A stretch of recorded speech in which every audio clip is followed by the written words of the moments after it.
They told you the door was open. They said feedback was welcomed, that honest input was how the organization improved, that speaking up was valued, that the culture was one where people could raise concerns without consequence. It was in the onboarding materials. It was on the values wall. The senior leader said it at the all-hands meeting, and the room nodded and no one visibly disagreed. Then you gave feedback, and something changed. Not dramatically, not in a way you could point to and name with certainty, but something shifted in the temperature of the room when you walked in. Something adjusted in how your contributions were received. We value feedback does not mean what it says. It means something precise, and understanding the translation will protect you. My name is Zara, and today we are going to translate that phrase word by word into what it actually communicates to the people who say it and the system that produces it. Picture someone, 8 months in, thoughtful, invested, genuinely interested in contributing to an organization they had chosen carefully. An all-hands meeting is held. The senior leader closes with a familiar invitation. The floor is open, all feedback is welcome. This is exactly the kind of conversation we want to be having. The person raises a specific, professionally framed concern, not a complaint. An observation about a process that was creating downstream problems for the team documented. Calm, constructive, the kind of input the stated culture claimed to need. The leader responds warmly. Thanks to the person for raising it. Says it will be looked into. 3 weeks have passed. Nothing changes. 6 weeks have passed. In one-on-one, a vague observation surfaces something about reading the room, about timing, about making sure concerns are raised through the right channels. The feedback was received. The person was not. The question they leave that one-on-one carrying is the one that settles into a permanent wariness. Did I misunderstand what feedback meant here, or did the organization misrepresent it? Here is the diagnosis. The organization was precise. The person was simply reading a different document. We value feedback is a positioning statement. It is not an operational policy. They said feedback was welcomed. The door was open. Speaking up was part of the culture. And then you did professionally, constructively, with the best intentions, and something shifted. This video is the translation you were never given. What we value feedback actually means in most organizational contexts, why the gap between the statement and the reality exists, and how to navigate it without paying the cost of misreading it again. There are 4 things the phrase "we value feedback" actually communicates in most organizational contexts. Each one is distinct. Together they form a complete translation of what is being said and what is not. Mechanism 1. We value the appearance of openness. Feedback cultures are a recognized marker of organizational health. They appear in employer brand materials, in culture rankings, in leadership messaging designed to attract and retain people who want to work somewhere that listens. The statement "we value feedback" is primarily addressed to this audience: prospective employees, external stakeholders, the organizational narrative that positions the company as a place where people matter. The mechanism is reputational signaling, without operational commitment, stating that feedback is valued costs nothing and produces significant brand benefit. Building the systems, the psychological safety, and the leadership behaviors that allow feedback to actually change decisions costs a great deal in leadership vulnerability, in acknowledgement of dysfunction, in the loss of the control that comes from managing information flow. Most organizations make the statement, very few build the system. The phrase is a brand claim. The culture is a different document entirely. Mechanism 2. We value feedback that confirms our direction. There is a specific category of feedback that organizations receive and act on with genuine speed and enthusiasm. Feedback that validates existing decisions, confirms current strategy, and reflects positively on the people in charge of both. This feedback gets cited in all-hands presentations. It gets attributed. It gets used as evidence that the culture is working. The mechanism is selective amplification. Organizations do not value all feedback equally. They have a strong structural preference for feedback that reduces cognitive dissonance at the leadership level, that makes current decisions feel validated rather than questioned. Feedback that complicates the existing narrative, that requires an acknowledgement of error, or that implies that a decision made by someone with authority was wrong. This feedback enters a different process entirely. It gets accepted. It gets thanked. It disappears. Most organizations value the feedback that agrees with them. The rest gets managed. Mechanism 3. We value feedback delivered without consequences for us. Feedback that identifies genuine problems creates a requirement. If the problem is acknowledged, something must be done about it. Doing something requires resources, creates accountability, and generates a record of a problem that previously existed without documentation.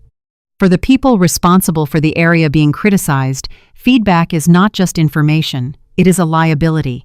The mechanism is consequence aversion at the receiving end. The leader who says, "We value feedback," is, in most cases, speaking sincerely about a general principle.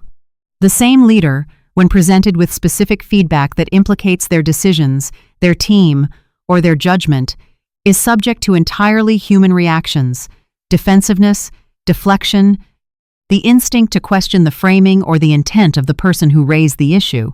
The feedback policy applies in the abstract. The human response applies in the specific. Feedback is welcomed until it costs someone something. Then it is managed. Mechanism 4. The identification function. This is the mechanism that is least discussed and most consequential. In some organizational cultures, feedback invitations serve a secondary function that has nothing to do with improvement. They identify the people who are willing to challenge the current direction, and they do so in a context that is framed as safe, which means people identify themselves more candidly than they would otherwise. The mechanism is voluntary disclosure under the cover of safety. When an organization creates a feedback channel, holds a town hall, or distributes an engagement survey, it learns something beyond the content of the feedback. It learns who is dissatisfied, who is aligned, who is a potential source of organized resistance, and who can be safely relied upon to support the current direction. This information is not always used explicitly, but it enters the organizational memory, and it shapes, in ways that are rarely traceable, how certain people are regarded in certain rooms. Every feedback mechanism is also a mapping exercise. The organization learns more than what you intended to tell it. Here is what the full picture produces over time. The person who gave honest feedback and felt the temperature change did not misread the situation. The shift was real. It was not punitive in any formal, documentable sense. No disciplinary action, no explicit consequences, nothing that could be named and challenged. But something was updated in the organizational file. A notation, unwritten, about this person's relationship to the current direction. Over months, the notation accumulates evidence. The feedback was noted. More feedback followed. The pattern became a label. The label became a factor in decisions about projects, about advancement, about who gets included in which conversations. By the time the person recognizes the full consequence of what began as a sincere attempt to contribute to an organization that said it wanted their contribution, the cost has already been distributed across opportunities that did not materialize, access that quietly narrowed, and a reputation that was written in rooms they were never in. The most expensive feedback you ever give is the honest kind in an organization that was never prepared to receive it. Here is the lens that changes how you use every feedback channel from this point forward. Stop treating feedback invitations as a measure of organizational sincerity. Start treating them as a measure of organizational capacity, the specific, observable capacity of this particular environment to receive, process, and act on information that challenges its current direction. That capacity is not binary. It is not present or absent. It exists on a spectrum that varies by topic, by person, by organizational moment, and by the relationship between the person giving the feedback and the person receiving it. Understanding where the capacity exists and where it does not is the only reliable guide to when and how to use the channel. Feedback is not the problem. Misreading the capacity of the environment to receive it is 3 moves. Specific. Executable before the next feedback opportunity arrives. Move 1. Assess the feedback history of the environment before contributing to it. Before raising any significant concern through an official channel, look at the observable record. What happened to feedback that was raised before in town halls, in surveys, in one-on-ones? Did it produce visible change? Was it acknowledged with specificity or dismissed with generality? The pattern of the past is the most reliable predictor of what the channel will do with what you put into it. Move 2. Separate the feedback from the feedbacker. The person most likely to have their honest feedback received and acted on is the person with the most organizational credibility and the least perceived self-interest in the outcome. Before raising a concern, consider whether the issue can be surfaced through someone whose relationship with the receiving party creates less friction, a more senior ally, a cross-functional partner, a collective rather than an individual voice. The content of the feedback does not change. The pathway changes its chance of surviving reception. Move 3. Root systemic feedback through data, not experience. Feedback framed as personal experience. I have found that this process creates problems is easier to dismiss as an individual perspective. The same observation framed as pattern data, the past 3 projects that use this process missed the same stage for the same reason. Here's the record, is structurally harder to attribute to one. Person's dissatisfaction.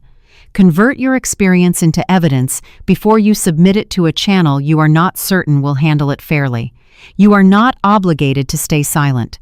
You are obligated to be strategic about where your voice is most likely to survive. They told you the door was open, and you believed them not because you were credulous, but because the alternative was to work somewhere that had already decided your voice did not matter. The belief was not naive, it was necessary. You needed it to be true in order to invest. Now you know it was a partial truth. The door is open for a specific kind of entry, for feedback that confirms, that validates, that costs nothing to receive, for the kind of honesty that does not require the organization to change. The door for the other kind, for the feedback that matters most, that identifies what is actually wrong, that asks the organization to do something difficult, that door has a different mechanism. And the first step to using it effectively is knowing it exists. The organization that says it values all feedback has never told you which feedback it values enough to act on. If you have given honest feedback in a workplace, felt something shift afterward, drop the word valued in the comments. Just that word. In quotation marks if you want. I want to know how many people watching this channel have been on the receiving end of that phrase and felt the gap between what it said and what it meant. Subscribe if you want to keep seeing the things most workplaces will never tell you. I'm Zara, and this is Zara versus the Workplace.